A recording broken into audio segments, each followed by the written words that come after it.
Thinking of starting an online grocery business?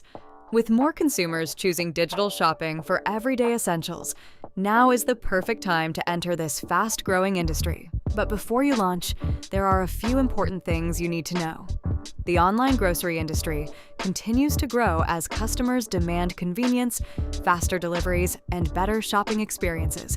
Whether you're a retailer, supermarket owner, or entrepreneur, launching an online grocery platform allows you to reach more customers and generate recurring revenue.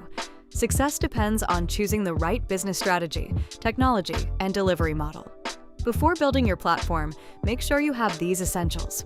Choose the right business model, whether single store, multi-vendor marketplace, or hyperlocal delivery. Partner with reliable grocery vendors and suppliers. Build an easy-to-use website and mobile app. Offer secure payment options and flexible delivery slots. Implement inventory management, order tracking, and customer support. Remember, customers expect a seamless shopping experience from browsing products to doorstep delivery. A feature-rich platform can make all the difference. Instead of spending months building your grocery marketplace from scratch, you can launch faster with Growcer. Growcer supports multiple business models and comes with built-in buyer and delivery mobile apps.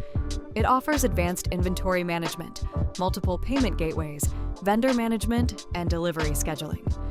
Growcer is fully customizable and helps entrepreneurs launch quickly while reducing development costs and time to market. If you're serious about building a profitable online grocery business, planning is the first step, and choosing the right technology is the next. Read the complete blog to learn everything you need before launching your grocery marketplace and discover how Growcer can help you turn your business idea into reality. Book a Growcer demo or start your grocery marketplace today.